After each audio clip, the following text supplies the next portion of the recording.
The humid summer evening of July 4th, 1984, hung over the Los Angeles Memorial Coliseum like a velvet curtain heavy with anticipation, while inside the massive stadium, 92,000 souls created a human symphony of voices, heartbeats, and collective energy that seemed to pulse through the concrete structure with the rhythm of a city-sized drum. This was the final night of Michael Jackson's Victory Tour, a homecoming celebration that had taken on significance far beyond ordinary entertainment as fans, family, and friends gathered to witness what many believed would be the last time the Jackson brothers would perform together as a unified group, marking the end of an era that had begun when Michael was still a child learning to navigate the complex intersection of family, fame, and artistic ambition. The stage stretched across the stadium floor like a spaceship that had landed in the center of human dreams, its elaborate construction representing months of planning and millions of dollars invested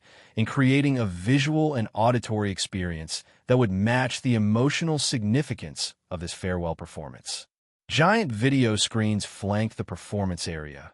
currently displaying swirling patterns of gold and silver that seemed to dance with their own mysterious energy, while the sound system hummed with barely contained power that would soon carry the Jackson family's music to every corner of the venue and beyond, into the streets of Los Angeles, where thousands more fans had gathered to be part of this historic evening, even if they couldn't afford tickets to the show itself. Michael stood in the wings of the stage, his sequined military jacket catching the harsh backstage lights like captured starlight, surrounded by family members, production crew, and longtime friends who understood that tonight represented not just the conclusion of a successful tour, but the end of a chapter in American entertainment history that had begun nearly 2 decades earlier when 5 young boys from Gary, Indiana, had first stepped onto a professional stage and changed popular music forever. The weight of that history pressed down on Michael's shoulders as he prepared for what he knew would be an emotionally challenging performance. Not just because of the technical demands of entertaining such a massive audience, but because tonight he would have to say goodbye to a phase of his life that had defined his identity since childhood. Among the family members gathered backstage was Janet Jackson, Michael's youngest sister, whose own career was just beginning to blossom as she prepared to step out from the shadow of her famous brothers and establish her own identity as a performer and artist. At 18 years old, Janet possessed the same natural musical instincts that had made the Jackson family legendary, but she also carried a perspective on their shared experiences that was both more recent and more distant than Michael's, shaped by watching her brothers navigate fame from the unique vantage point of the youngest sibling who had absorbed all the lessons without having to learn them through direct experience of the entertainment industry's most challenging aspects. Janet had not been scheduled to appear during tonight's performance, her role limited to providing family support and enjoying the show as a member of the audience. But as the evening progressed and Michael moved through the elaborate production numbers that had made the Victory Tour one of the most successful concert experiences in history, something began building in the atmosphere of the stadium that went beyond ordinary concert excitement to approach something closer to a religious experience shared by nearly 100,000 people who understood they were witnessing the end of something irreplaceable. The Jackson brothers had performed their greatest hits with the precision and emotional power that had made them international superstars, their voices blending in harmonies that seemed to carry the weight of their shared childhood, their collective struggles, and their individual triumphs over circumstances that could have destroyed less resilient people. Each song had been performed with the understanding that this might be the last time these particular voices would join together in these particular combinations, creating an urgency and poignancy that transformed familiar material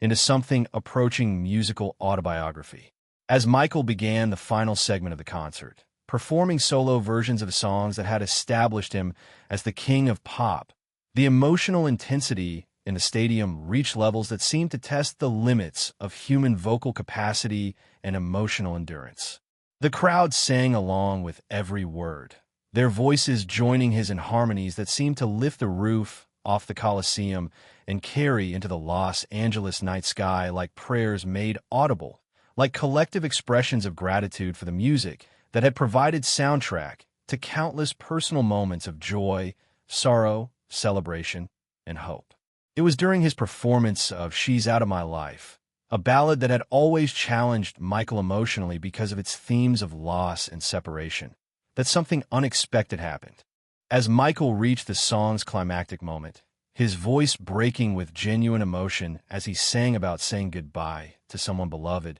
his eyes found Janet in the wings, and in that instant, an impulse overtook him that would create one of the most powerful moments in live performance history. Without any planning or discussion with his production team, Michael extended his hand toward Janet and spoke into his microphone, his voice carrying clearly through the stadium's sound system despite being barely above a whisper. Ladies and gentlemen,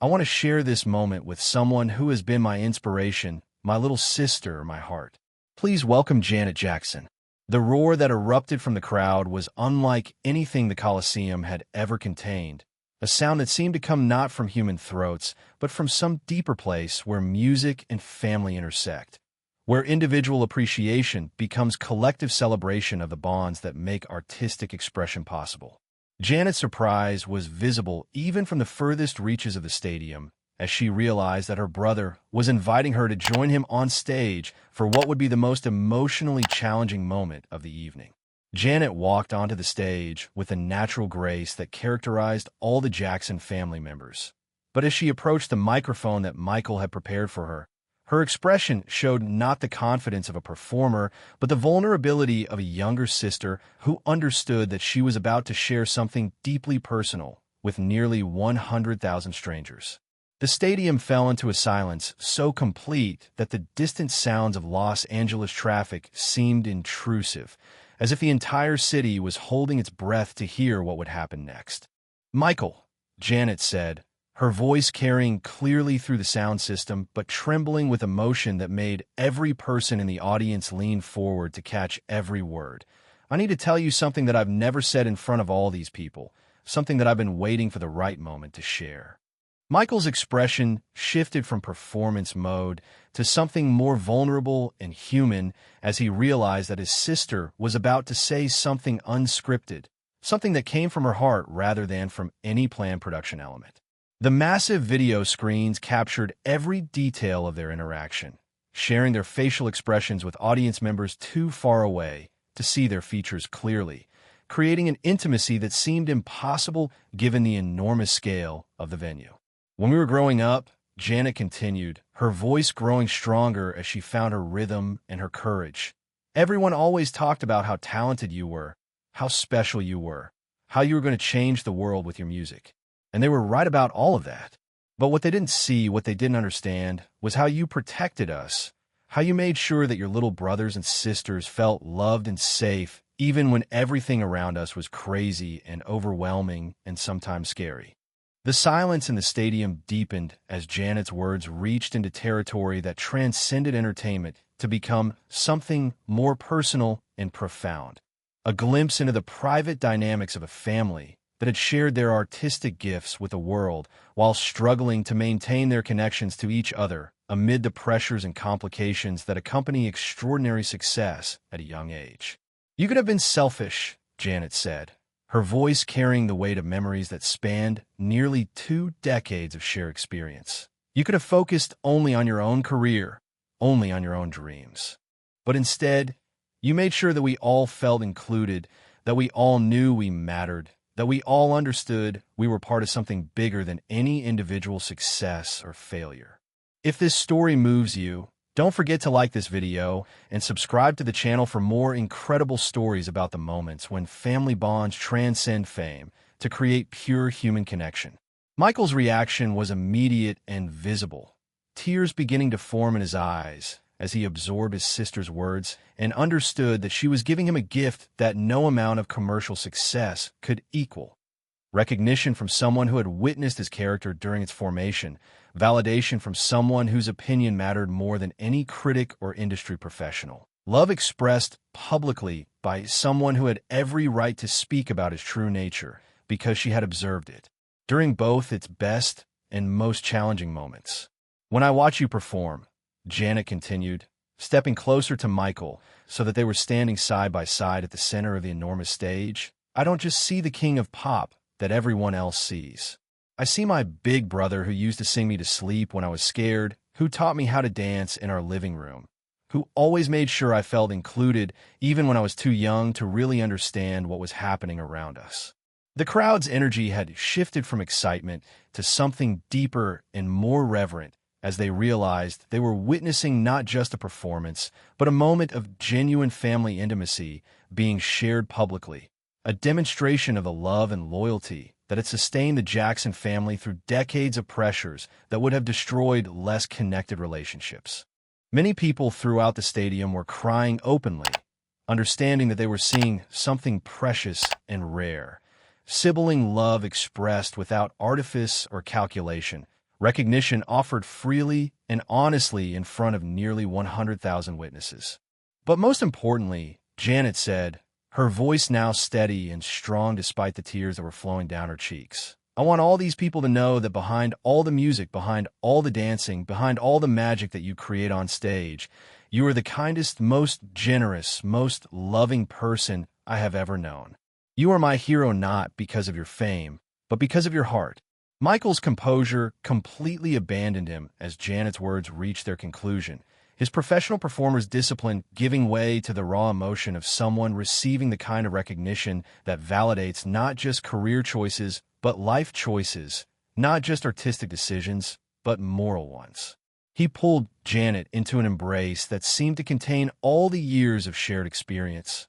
all the moments of mutual support, all the love that had sustained them both through the unique challenges of growing up in the public, while trying to maintain their connections to each other and to their own authentic identities. The stadium erupted in an ovation that lasted for nearly 15 minutes, but the sound was different from ordinary concert applause. This was appreciation not just for entertainment, but for authenticity, not just for performance, but for the display of genuine human emotion, not just for music, but for the demonstration that family love could survive and thrive even under the most extraordinary circumstances. People throughout the crowd were standing on their seats, reaching toward the stage, many of them calling out expressions of love and support that seemed to come from their own experiences of family relationships and their recognition of something universal in what they were witnessing. When the ovation finally subsided enough for the concert to continue, Michael and Janet stood together at the microphone,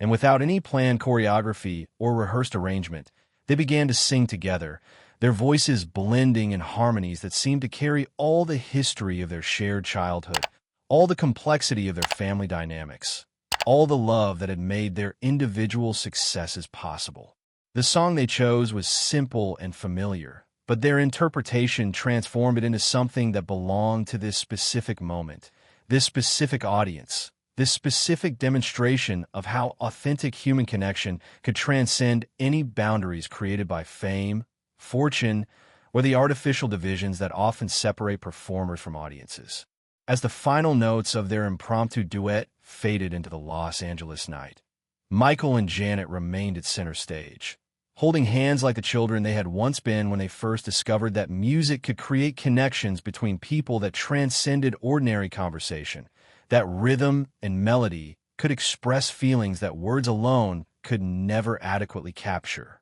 that sharing songs could build bridges between hearts that might otherwise remain isolated in their separate experiences of joy, sorrow, hope, and love. The evening concluded with the entire Jackson family joining together on stage for a final song. But everyone present understood that the most powerful moment had been the unplanned exchange between Michael and Janet, the demonstration that success had not diminished their capacity for genuine emotional connection. That fame had not eroded their ability to surprise and move each other with expressions of love and recognition that came from the heart rather than from any commercial or professional calculation. In the years that followed, that July 4th evening would be remembered not just as the end of the victory tour, but as a reminder of why the Jackson family had captured the imagination and affection of people around the world. Their music had always been about more than entertainment. It had been about connection, about the power of shared rhythm and melody to create understanding between people from different backgrounds, different generations, different circumstances who found common ground in their appreciation for artistic excellence and authentic human emotion. Janet's words to Michael that night became legendary among fans who had been present, quoted and remembered as an example of how family love could survive the pressures of extraordinary success, how sibling relationships could provide support and validation that no amount of external recognition could equal, how authentic human connection remained more valuable than any commercial achievement or professional accolade. The tears that Michael shed on stage that evening were preserved in countless photographs and video recordings. But their significance went beyond documentation to become symbols of the vulnerability that great artists must maintain if their work is to continue touching hearts and changing lives. Those tears proved that success had not isolated Michael from genuine human emotion, that fame had not prevented him from being moved by expressions of love from the people who mattered most to him, that his capacity for authentic feeling remained intact despite decades of living in the public eye. Years later, when both Michael and Janet had established themselves as individual artists with their own distinct identities and achievements, they would often speak about that evening as a defining moment in their relationship, a public acknowledgement of private truths that had strengthened their bond and reminded them both of the values that had guided their family through the unique challenges of their extraordinary circumstances. The July 4th concert had ended with fireworks lighting up the Los Angeles sky, but the most brilliant illumination had come from the moment when Janet Jackson chose to honor her brother's character in front of nearly 100,000 people, proving that the most powerful performances often happen when artifice gives way to authenticity,